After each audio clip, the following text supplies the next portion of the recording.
Bienvenue sur Objectif Reconversion. Moi, c'est Julien, le cofondateur de City Life. Aujourd'hui, on a la chance de pouvoir se réinventer et de vivre plusieurs vies professionnelles.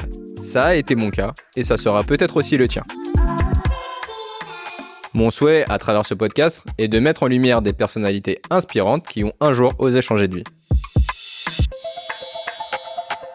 Ces témoignages t'aideront peut-être même à franchir le cap de la reconversion professionnelle. Je te donne rendez-vous tous les mardis pour un nouvel épisode. N'hésite pas à t'abonner sur ta plateforme favorite.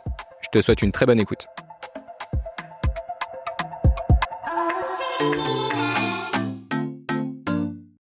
Salut Clémence. Salut Julien. Très heureux de t'accueillir dans ce podcast. Mais c'est moi qui te remercie. Vraiment. Avec grand plaisir. Mais j'insiste vraiment. N'insiste pas trop.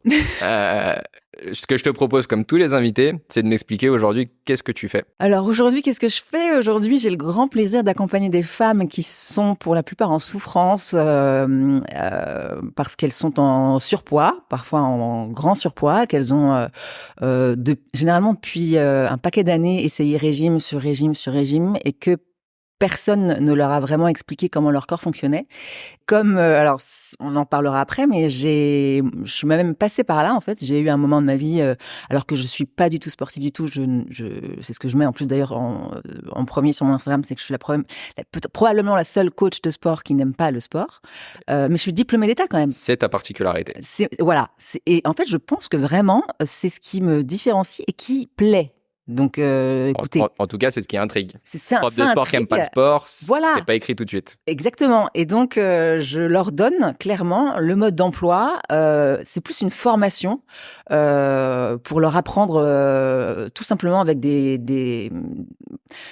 une méthode que j'ai mise au point moi-même avec mes petits calculs et basée sur la science et la thermodynamique parce que j'ai un petit background un peu geek et un peu scientifique. Et j'ai des très bons résultats. Et aujourd'hui, je pense que j'ai vraiment trouvé ce qui m'épanouit le plus parce que je peux te dire qu'il n'y a rien de gratifiant quand tu as des gens qui te disent mais grâce à toi j'ai perdu 40 kilos en 8 mois, t'as changé ma vie, mon seul regret c'est de pas t'avoir connu plus tôt et en plus je fais ça vraiment alors, ce qui est marrant, c'est que tu attires un peu les gens qui ont un peu la même énergie que toi. Donc, j'ai que des clients super et j'ai la chance de pouvoir un peu les sélectionner. Donc, parce que justement, ma méthode demande un certain engagement. Tu vois, c'est pas parce que tu payes que je vais te prendre. En fait, je vais d'abord étudier ta candidature et voir si ça te correspond ou pas. Et en tout cas, donc si ça te correspond, t'es sûr d'avoir des résultats parce que personne ne viole les lois de la thermodynamique. Mais on en reparlera. Je peux pas trop en dire non plus, c'est un secret de propriété industrielle.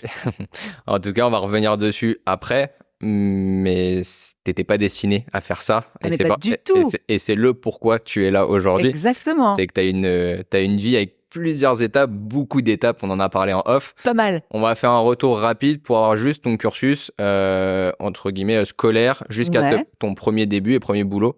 Alors, j'ai fait un bac S à l'époque. Enfin, s'il y a des jeunes qui nous regardent... J'ai un bac S. Voilà. Donc, mais un bac S, est-ce que tu l'as eu avec 3 en maths? Non, je l'ai eu avec 9 en maths. Ah, mais moi j'ai eu 3. Félicitations à toi. Tu vois, et j'ai eu mon bac. Et d'ailleurs, le prof de maths, je n'allais plus en cours 3 mois avant le bac. Ma mère était complètement à cran parce que je lui disais, mais le prof de maths je fais un blocage. Donc, et en revanche, je sais quand même faire une moyenne. Et je lui ai dit, voilà, j'ai prévu. Et je suis un peu têtue. Voilà, c'est vraiment, ça fait partie vraiment de ma personnalité. J'ai prévu d'avoir telle et telle note dans telle et telle matière. Donc, je fais la moyenne, je peux me permettre d'avoir même 1 et ça passe. T'avais déjà prévu? C'était prévu. Okay. Et alors, peut-être qu'un jour ça passera plus, mais en tout cas, ouais, quand je décide un truc, je lâche tellement pas que. Et donc le prof de maths qui m'a un jour dit, vous n'aurez jamais votre bac, je vais pas je sais même plus qui c'est d'ailleurs là, mais si, on peut avoir un bac S avec 3 en maths, voilà. Et là, tu fais un bac scientifique parce que on t'a dit il faut faire un bac scientifique, ou est-ce que tu avais une vision derrière en te disant je veux faire ça et donc ça passe par le bac S? En fait, je suis d'un milieu un peu parent médecin, tu vois, donc j'habite à la campagne, campagne un petit peu bourgeoise, machin. Donc clairement, si je leur avais dit je vais faire un bac pro vente, il fallait déjà que ce soit général, et puis scientifique, c'était un peu la voie un peu que tout le monde souhaitait, qui n'était pas forcément très adaptée à mon parcours en tout cas, enfin à ma personnalité, parce qu'il y a plein d'autres choses qui m'intéressent, et quand quelque chose m'intéresse, ça m'intéresse à fond, et quand ça m'intéresse pas, mais je bloque. Et donc j'ai pris cette voie-là, ne sachant pas vraiment ce que je voulais faire. J'ai jamais été vraiment sûre de moi sur qu'est-ce que je voulais devenir. Et d'ailleurs, mon parcours est complètement atypique, il ressemble à rien. Rien n'a été calculé, ça a été au fil de rencontres que j'ai pu faire des choses assez dingues. Mais en tout cas, jamais rien n'a été calculé. Et je souhaite. Enfin, il vaut mieux calculer. Hein. Je dis pas que c'est mon exemple est à suivre. Ouais, bien sûr. Mais en l'occurrence, tout ce que j'ai fait, tout ce à quoi je me suis intéressée, je m'y suis intéressée à fond. Et généralement, c'était des trucs hyper intéressants. Donc. Et donc là, tu fais ton bac S. Donc, voilà. t'obtiens ton bac S. J'essaye médecine, je fais 1 an. Le problème, c'est que j'habitais à la campagne. Donc, quand mes parents me mettaient au train à 8h, j'allais à l'amphi et je revenais. Mais après, ils ont fait l'erreur de me prendre un appartement à Paris. Donc, je me disais, l'amphi, je peux y aller à midi. Et donc, en fait, j'avais tellement pas conscience de l'enjeu à l'époque, alors que je pense que j'aurais fait un super médecin. D'ailleurs, aujourd'hui, tout ce qui est du domaine scientifique ou de la médecine ou tout ce qui est les molécules, la pharmacologie, tout ça m'intéresse, mais de dingue. C'est ça qui est drôle dans ton parcours. Mais oui, mais du coup, voilà, là, je me suis retrouvée donc 20 ans après mes parents dans la même fac à Descartes, mais pareil, il y avait un niveau en maths qu'il fallait absolument, tu vois, à l'époque, ils formaient pas des médecins, ils formaient plus des mathématiciens. Donc, j'ai fait, je crois, une première année, une deuxième année, et ça a été un peu une déception parce que on m'avait un peu poussé à faire ça. J'aurais bien aimé, mais j'étais trop feignasse, et ça demandait, en tout cas, je pense que ça s'est un petit peu pas allégé, je pense mais c'était en tout cas trop dur à l'époque pour moi. Je suis assez feignace, c'est un trait de personnalité aussi. Et clairement, ouais, il y a des choses qui m'intéressaient pas forcément en tout cas dans ce qui te prépare au concours. Tu vois, alors que si c'était je sais pas moi, toute autre chose, si tu faisais des études et que tu passais directement à la pratique, j'aurais pu adorer, tu vois, tout ce qui était milieu vraiment adapté médical, l'histologie, la bio. Mais là, en l'occurrence, quand tu fais de la chimie orga ou des maths ou des machins, Et quand t'arrêtes là, justement, t'as cette envie de travailler tout de suite. Non, j'ai jamais eu l'envie de travailler. Déjà, que les choses soient claires. Moi, à la base, je suis oisive. J'adore l'oisiveté. Ma passion, c'est être dans mon lit et regarder des documentaires. Donc moi, clairement, une coupure de Wi-Fi me met en... Tu vois, je suis comme ça. Mais clairement, non, j'ai jamais eu vraiment je suis pas du tout carriériste. Donc j'ai arrêté effectivement donc je suis sortie de médecine, et là ma mère, je crois, me sort écoute, t'es jolie, tu parles un peu plusieurs langues, fais de la com. Je dis ok, soit. Donc je m'inscris dans un BTS com, et là premier stage, j'arrive dans une maison de couture avenue Montaigne, j'avais 20 ans. Et premier stage, et il s'avère que on m'embauche. Donc je fais je crois 1 an et demi là-bas. Okay. Dans un milieu assez particulier quand même, hein, mais quand t'as 20 ans, que tu viens de ta campagne, c'est quand même ouais, enfin tu découvres des choses, enfin c'est assez frappant, mais sur le moment, ouais, il y a des trucs cool, il y a des trucs moins cool, mais ouais, donc une première expérience en tant qu'attaché de presse dans la mode. Puis j'ai rencontré un mec qui compte encore pas mal pour moi, qui lui était journaliste pour 20 minutes. Je sais pas si t'as connu 20 minutes. Et lui faisait la rubrique mondaine. Journal sorti du métro. Exactement. Bien sûr. Ça cartonnait. Et lui faisait la rubrique genre soirée, un peu, enfin la rubrique people soirée. Okay. Et je l'ai rencontré lors d'un événement, et ça a été le coup de foudre, et on s'est pas lâché pendant 4 ans. Je suis arrivée chez lui, c'était un clapier avec des moutons de poussière immonde et je sais pas pourquoi je me suis sentie chez moi. Alors je dois avoir une tolérance à la saleté, mais en tout cas je trouvais ça plutôt et on sait tout de suite hyper bien. Enfin c'est rare d'avoir une telle complicité. C'est ce que j'adore quand je suis en couple, quand ça m'arrive. Ça fait un petit peu de temps, je sais plus, mais en tout cas voilà. Lui, en l'occurrence, avec lui, on a monté un petit à l'époque des DJ Selector. Donc on s'appelait la Belle et la Bête. Donc on facturait, on a fait le festival de Cannes, des choses comme ça. Donc très marrant et puis surtout on partageait tout quoi. Donc c'était hyper cool. Bon, il s'avère qu'il sortait un peu beaucoup et puis au bout de 4 ans ça s'est terminé et de mon côté j'ai rencontré quelqu'un d'autre. En fait, je pense que j'ai jamais pensé à ma carrière. Je me voyais plus comme une mère de famille à l'ancienne, genre Brie Van de Camp, mais un peu trash.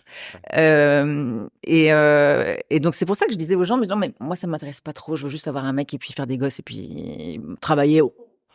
Oui, enfin, donc en fait, j'ai, comment te dire, une amie qu'on avait en commun, donc mon ex et moi, travaillait dans un établissement qui était tenu par ce qui allait devenir mon nouveau compagnon de vie pendant 4 autres années. Je sais pas pourquoi je fais que des 4 ans. C'est 4 ans. C'est 4 ans, hein. Ouais, c'est 4 ans. D'ailleurs, en vrai, c'est 3 ans. Et la quatrième, c'est pour... Mais toi, c'est 4. Ouais, mais en fait, la quatrième, elle compte parce que c'est ton pote et t'as pas... Ah, mais bon, t'es déjà parti, quoi. Mais voilà. Et donc, en fait, grâce à lui, je suis amenée à faire plein de choses hyper intéressantes. Donc déjà, de l'événementiel, du commercial. Il y avait un budget dingue où je pouvais vraiment m'amuser parce qu'il y avait un club, donc une boîte de nuit, restaurant. Je faisais tout ce qui est partenariat, soirée privée. Et j'ai un peu découvert un peu le milieu de la nuit, mais en travaillant la journée. Alors, ce qui était un peu dégueulasse parce que une serveuse ou une barmaid qui travaillait 2 nuits par semaine faisait le triple de mon salaire, mais moi je travaillais la journée et j'organisais un peu tout ça et puis et c'était très marrant de voir comment ça s'organise dans ce milieu-là pour que les gens dépensent un maximum. Donc la stratégie c'était ça. Et là, dans ça, justement, parce que pour l'instant, dans ce qu'on voit, justement, t'es pas carriériste parce que t'as pas de plan de carrière du tout. Pour l'instant, c'est plus par rencontre et donc tu suis, etc. En fait, ce mec-là m'a vu sur un écran à l'époque de son attaché de presse. Elle était sur Facebook. Et il est passé devant son ordinateur. Il a dit mais elle a un joli sourire, faut que tu me la présentes. J'ai mis trois plans parce qu'elle m'a dit viens dîner au resto. Moi j'étais en pleine rupture avec mon ex, je dis rien à foutre. À la fin je me suis dit ça ferait un dîner gratos.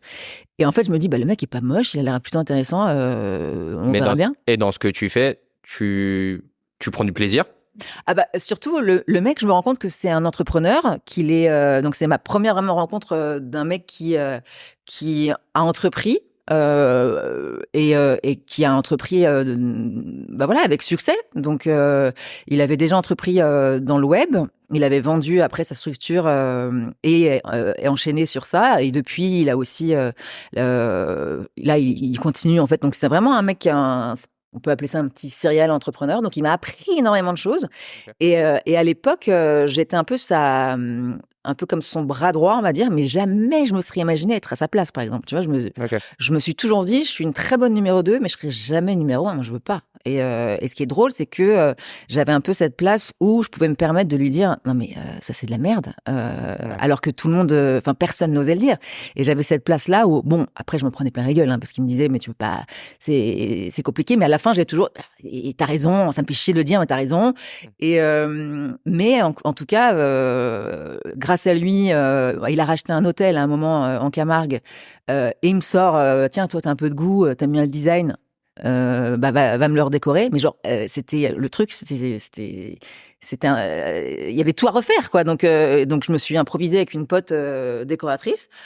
Bon, on a eu des super articles de presse, c'était génial parce que vraiment on a passé un moment. En plus, j'aime pas travailler seule généralement, c'est ça qui est aussi limite. Je préfère prendre quelqu'un avec qui tu vois, il faut qu'il y ait du ping-pong, il faut que l'échange. Voilà, même si parfois il y a des engueulades, même s'il y a du fritage, je tolère le fritage parce que ça m'apporte beaucoup d'être à deux, plus que et puis honnêtement, entreprendre un truc seul, c'est chiant, quoi. Moi, j'aime bien, en tout cas, entreprendre. Là, tu vois, par exemple, dans ma société que je suis en train de créer, je me dis: «Putain, mais là, ça fait 1 an que je suis dessus. Là, je me suis fait dans mon BP, je me suis mis une petite ligne pour, une assistante.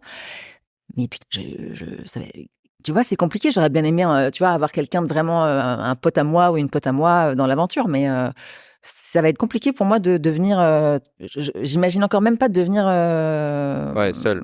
bah, De le ou alors construire, de le ou même monter seul. travailler avec quelqu'un que je vais payer, mais qui ne sera pas forcément aussi investi que je le suis. Bon, enfin bref. Et puis alors, en plus, je suis à la campagne, donc j'en sais rien si je vais trouver quelqu'un qui... Et puis même, j'ai du mal à déléguer, donc ça va être compliqué, mais ça va être un enjeu. Donc, on verra bien. Et donc là, dans ton parcours, donc on a plein de postes Plein de différents, postes. puisque maintenant tu es décoratrice. Alors, décoratrice. Alors, Tu touches à la décoration d'intérieur. ouais, j'ai fait les loges de l'Olympia, figurez-vous. Eh ben, belle Eh carrière. ouais, Et comment on en arrive à être dans le monde de la nuit et à décorer les loges de l'Olympia? Mais parce que cet homme-là, figurez-vous, en fait, on rencontre des gens, n'est-ce pas? Et les rencontres amènent des projets. Et vu que j'étais avec ce mec, les projets étaient plus ou moins verrouillés. Sauf que au bout de 4 ans, qu'est-ce que j'ai fait? J'ai quitté ce mec. Donc les projets là étaient moins verrouillés. C'était plus, est-ce que vous pouvez venir me faire un devis? Et puis finalement, c'était pas un devis qu'il voulait, quoi. Donc ça devenait compliqué. Puis moi-même, n'ayant pas la légitimité, je savais très bien que j'allais pas faire long feu dans le métier, que à l'époque on m'appelait parce que c'était la compagne de monsieur et que et pour moi c'était verrouillé, c'est très bien. Mais quand j'ai pu être avec lui, les demandes étaient, je me déplaçais, je faisais un métier, un devis, mais en fait, c'était des invitations à dîner, des trucs sans. Donc Oui. j'ai dit là, ça va pas le faire. Il va falloir qu'on fasse autre chose. Et puis donc j'ai quitté cette personne-là, j'ai déménagé. J'ai lors d'un apéro, je goûte à une certaine substance qui me met complètement en joie. Je tombe dedans complètement pendant 1 an, à être un vrai clown, alors qu'à la base, je déteste sortir. Résultat, sur le moment, c'était très marrant, mais j'ai mis après 2 ans, j'ai fait 2 ans de très grosse dépression, mais vraiment à ne pas pouvoir sortir de mon lit, quoi, pendant 2 ans.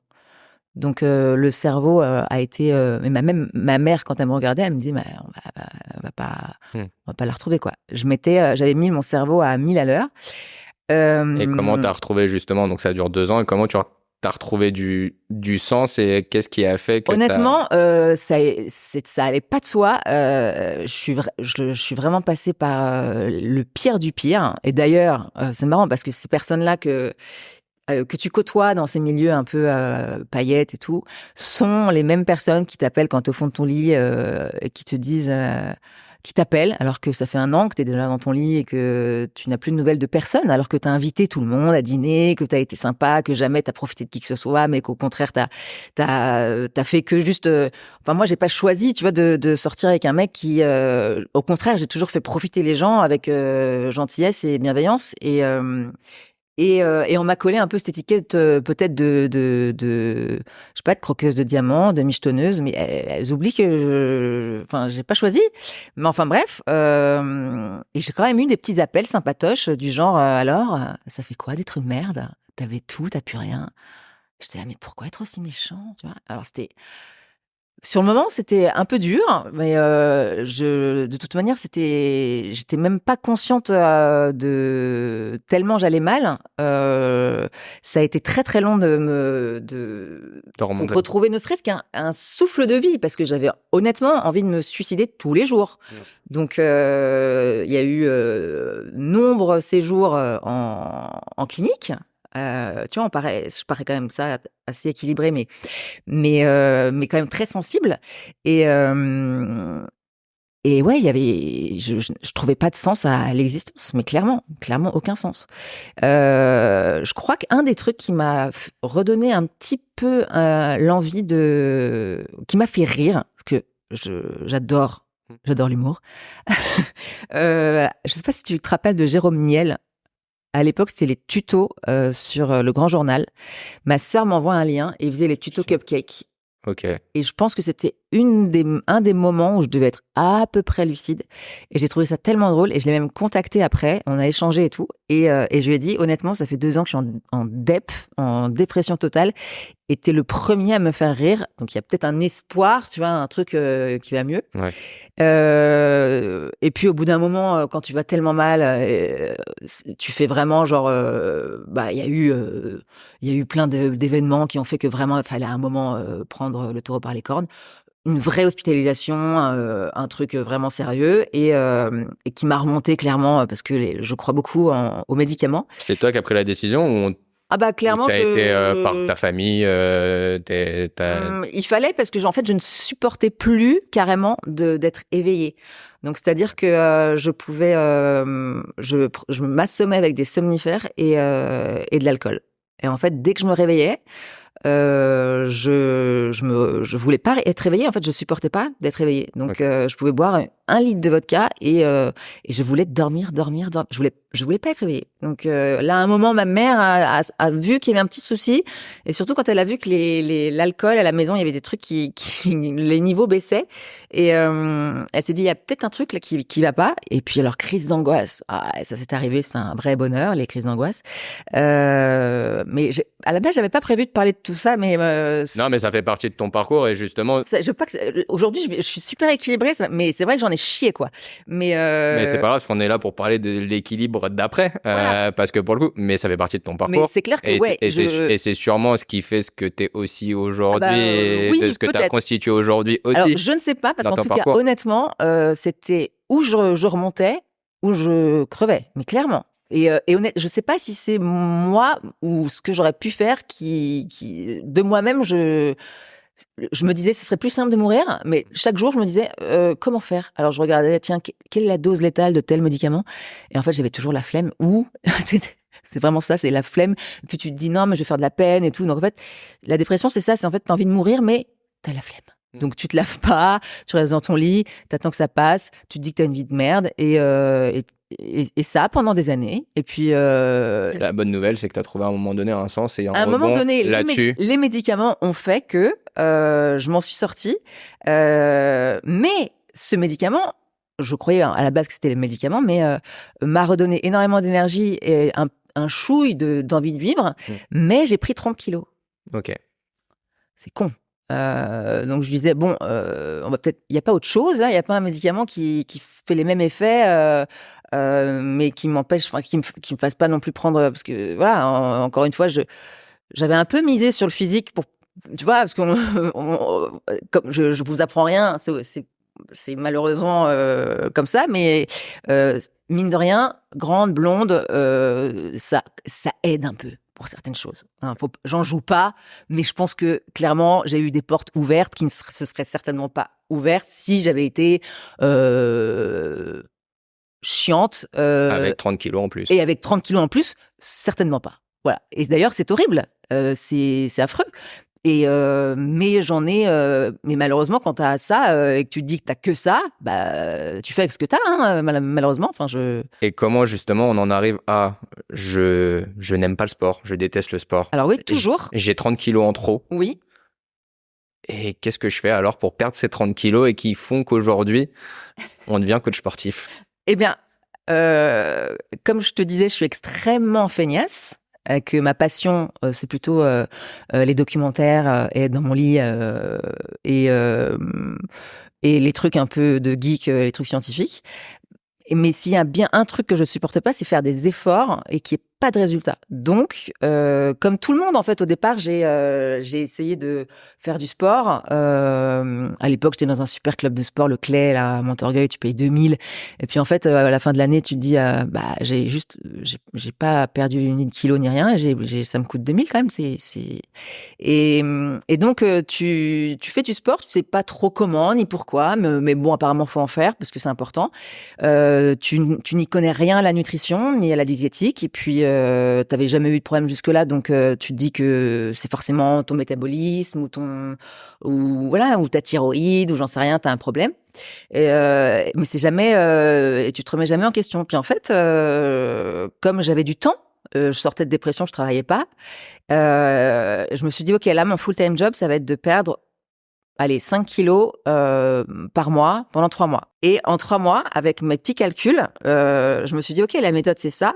Et ça m'a permis vraiment d'ouvrir les yeux et de me dire, mais putain, en fait, c'est simple. Mais pourquoi personne ne donne cette méthode? Parce que au final, c'est pas compliqué. Donc je me suis dit, mais voilà, là où j'ai jamais eu de légitimité dans les boulots que j'ai pu faire, et c'est ce qui me manquait d'ailleurs, parce que j'ai aimé faire tout ce que j'ai fait, mais je me suis jamais sentie légitime. Là, en l'occurrence, ça m'a passionnée, tout ce qui est la physio, le fonctionnement du corps, l'anatomie, etc.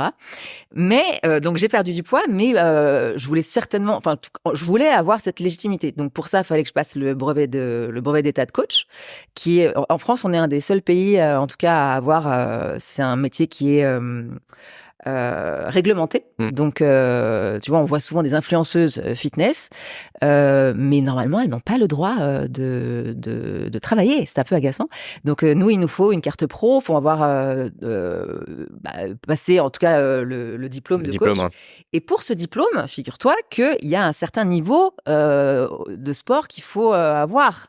Et moi, partant de 0 à 93 kilos, pour les filles, tu vois, c'est le ministère des Sports qui met ça.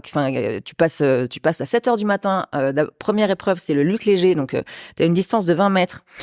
Hop, tu fais des allers-retours et la vitesse augmente. Okay. Bref, épreuve d'endurance. La première fois que j'ai faite, je l'ai foirée. Et là, tu rentres chez ta mère. Donc, c'est super. Okay. Sauf que j'ai rencontré un mec juste à ce moment-là, là, juste après. Et je m'étais inscrite à la deuxième session le mois d'après. Et j'étais là, non, mais moi, même pas en rêve. Donc, encore une fois, quand je veux un truc, je m'y mets à fond. Même pas, je rate. Parce qu'après, il y a le mois d'août. Je veux kiffer mon mois d'août et pas faire la rentrée de septembre et être en stress.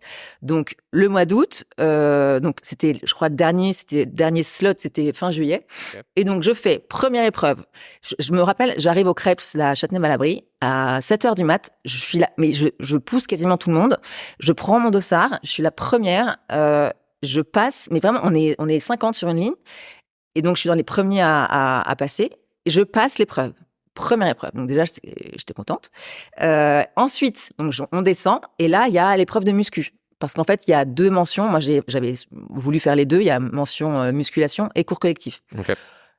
Pôle emploi me payait les 2. Autant faire les 2. Bon, aujourd'hui, je fais plus que musculation. Le cours collectif, ça m'intéresse plus. Mais il fallait faire genre une traction. Donc genre juste se soulever. Et moi je me souviens encore à l'époque où j'ai commencé à faire du sport, je pouvais même pas me suspendre avec mes mains.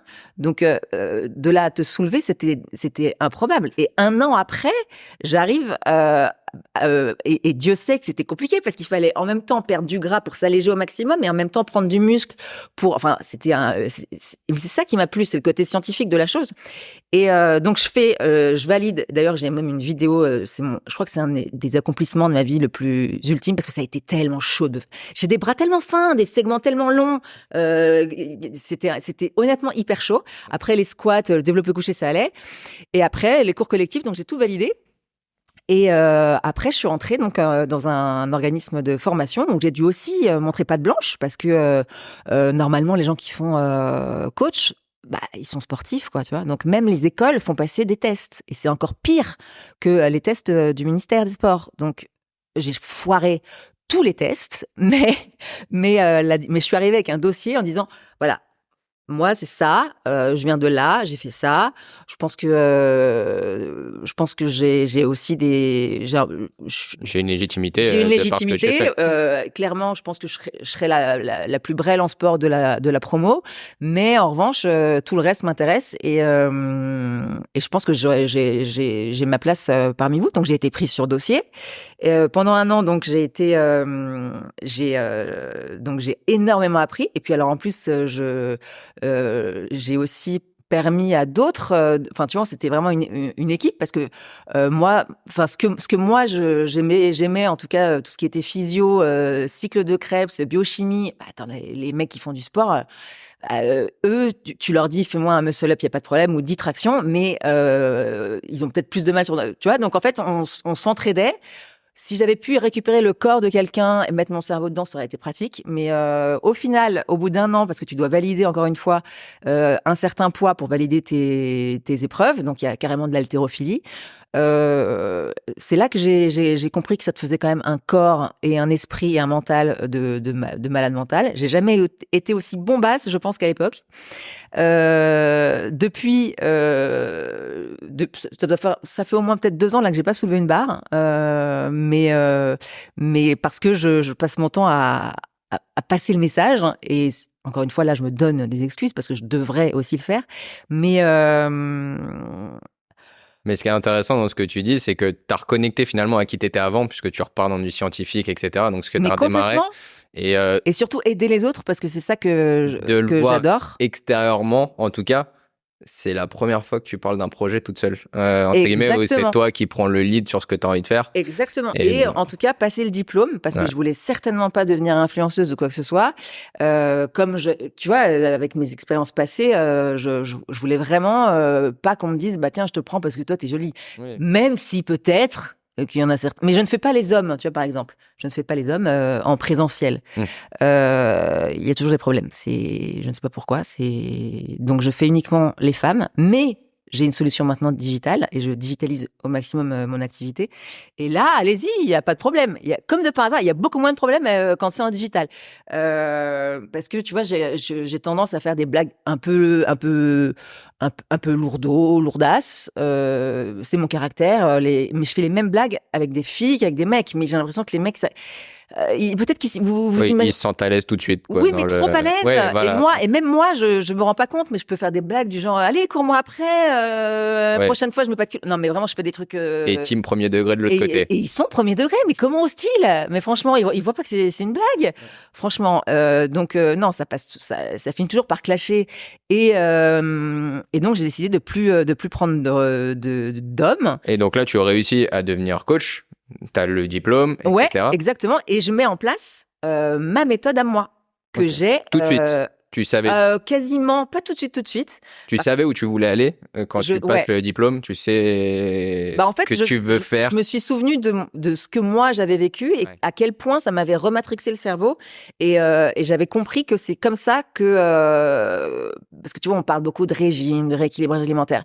Au final, il y a rien qui marche. Tout le monde est à peu près conscient de ce qu'il faudrait faire, mais personne n'a vraiment le mode d'emploi. Et puis il y a aussi des histoires de lobby, et puis t'as d'un côté, j'ai vu une diététicienne, elle m'a dit ouais j'ai rien compris. Hein. Elle m'a filé un papier, mais honnêtement j'ai rien capté ce qu'elle m'a dit.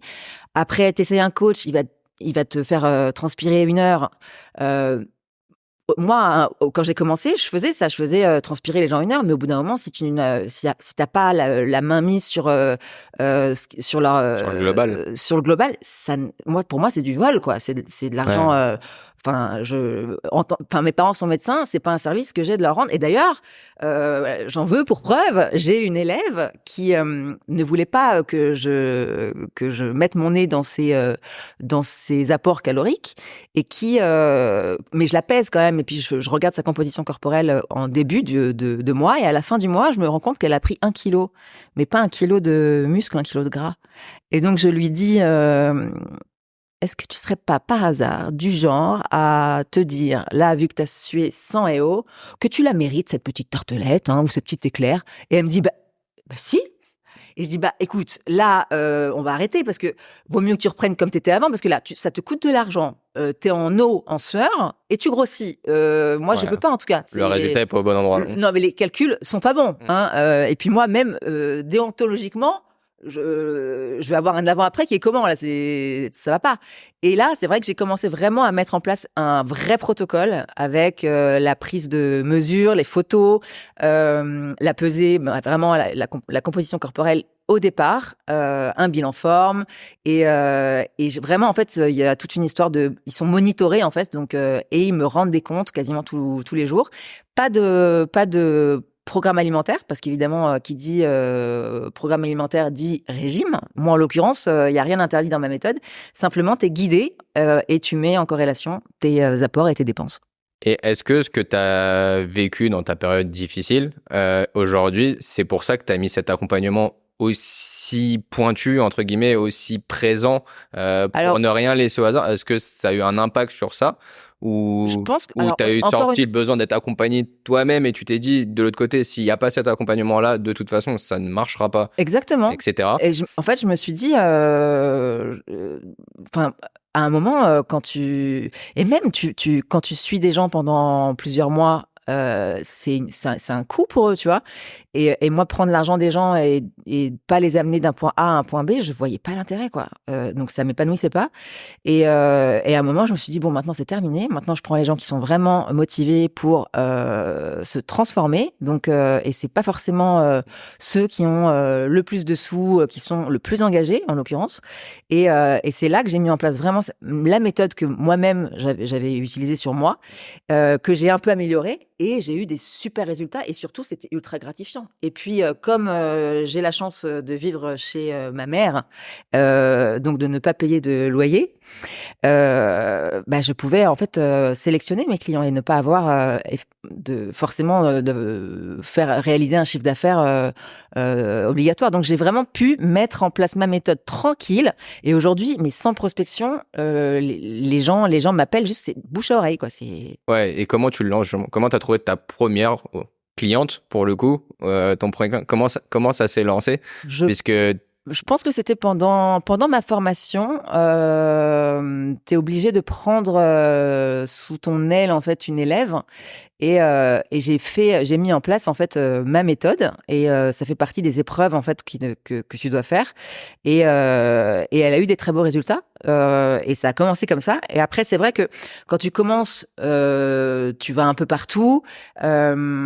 Mais clairement, moi, je voulais faire ce qui me plaisait, c'est-à-dire, je m'occupe pas des sportifs. D'ailleurs, je n'aime pas les sportifs. Ils m'agacent. Ils sont drogués. Non vraiment. Il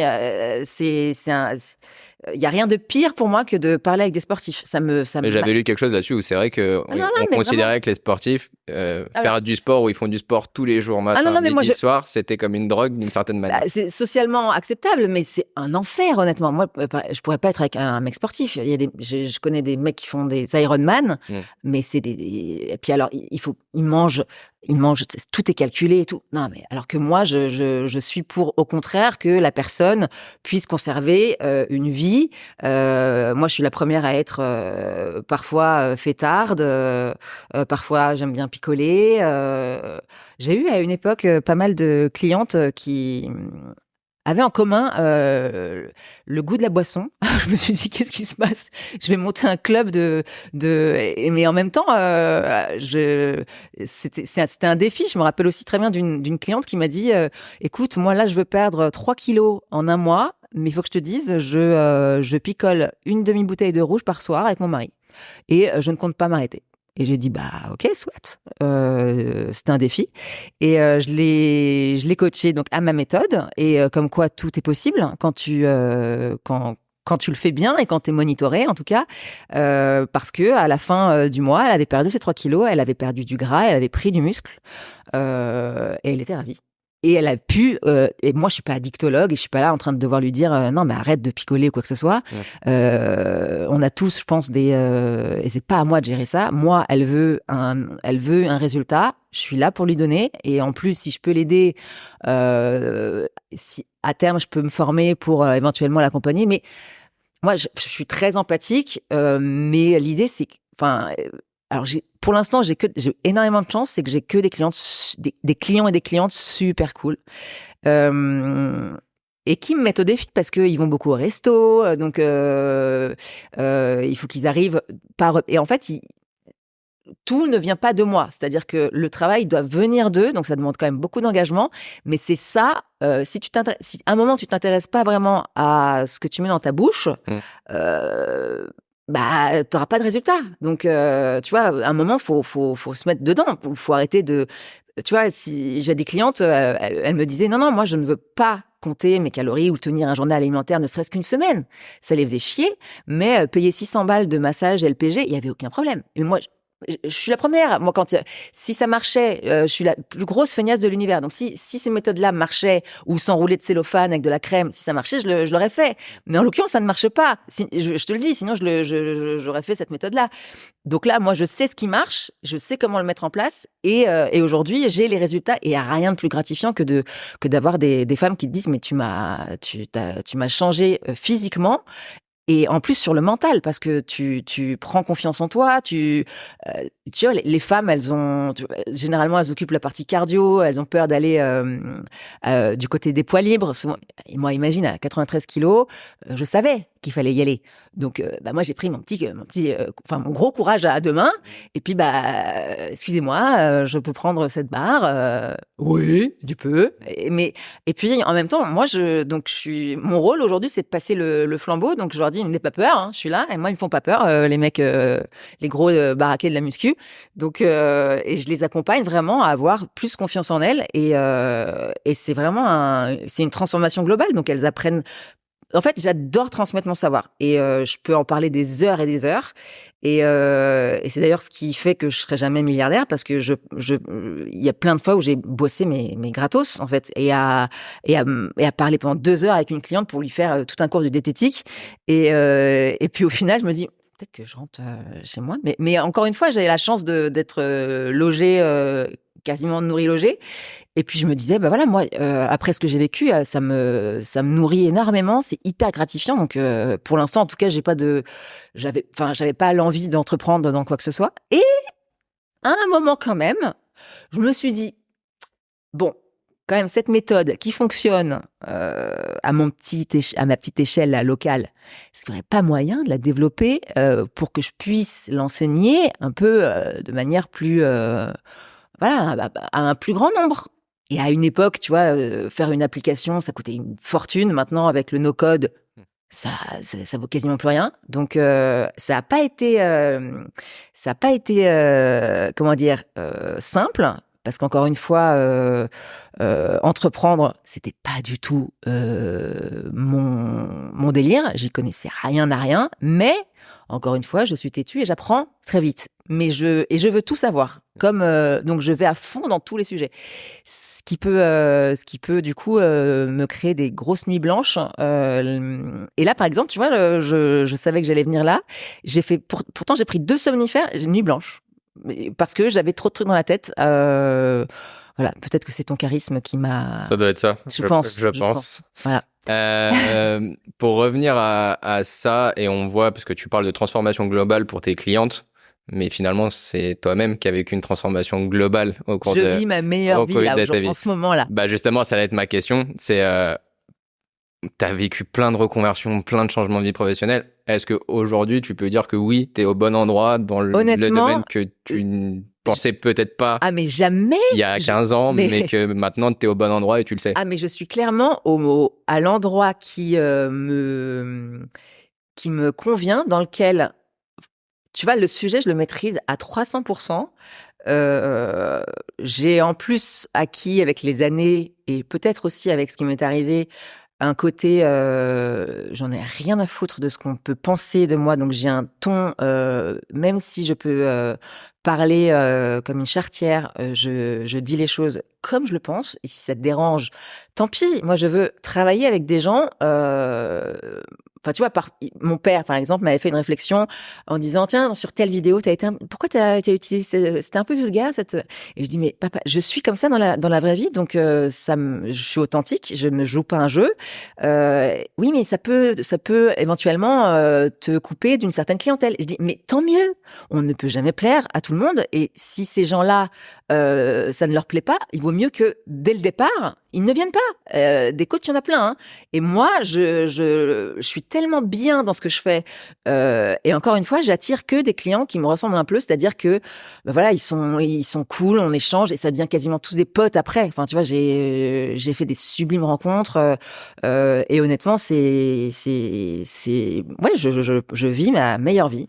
On arrive à la dernière question du podcast. C'est la question la plus importante. Non, toi qui aujourd'hui es dans le conseil, d'une certaine manière, d'un côté sportif, etc. Je vais c'est pas une question pour être moralisatrice ou moralisateur. C'est vraiment une question. Aujourd'hui, il y a plein de gens qui, dans leur vie professionnelle, ne sont pas au bon endroit. Ce que t'es aujourd'hui, ont du mal, ont cette difficulté, n'ont pas ce déclic. Donc toi, c'est dans le sport que t'essayes d'aller le chercher, de le transmettre. Pas dans le sport, hein, plus dans le côté changement de diète et accompagnement, voilà. Même de mentalité, global. quoi. Voilà, c'est un global. Parce que le sport, honnêtement, ça représente quoi? 5% du résultat. Hein. Donc voilà. C'est une bonne nouvelle. Je te le dis. Merci. Mais effectivement, si j'avais un conseil à donner à ceux qui qui ne sont pas heureux ou épanouis dans leur domaine, j'ai envie de leur dire, je suis désolée pour vous, parce qu'il n'y a rien de mieux au monde de faire un truc qui vous plaît, mais j'ai l'impression d'être vraiment extrêmement privilégiée. Et en même temps, je l'ai un peu mérité parce que j'ai quand même voulu crever pendant 2 ans.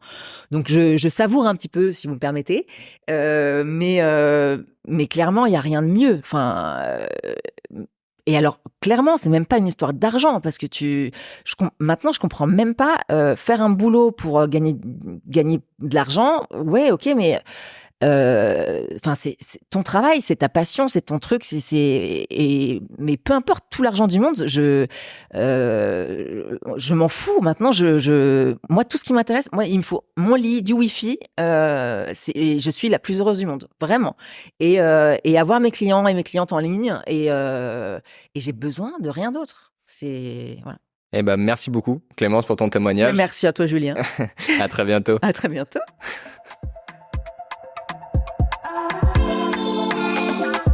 Merci d'avoir regardé et écouté cet épisode. N'hésite pas à t'abonner et à le partager à ton réseau. Si tu souhaites avancer dans ton projet de reconversion professionnelle, n'hésite pas à me contacter via le lien en description. On se retrouve mardi prochain pour un nouvel épisode.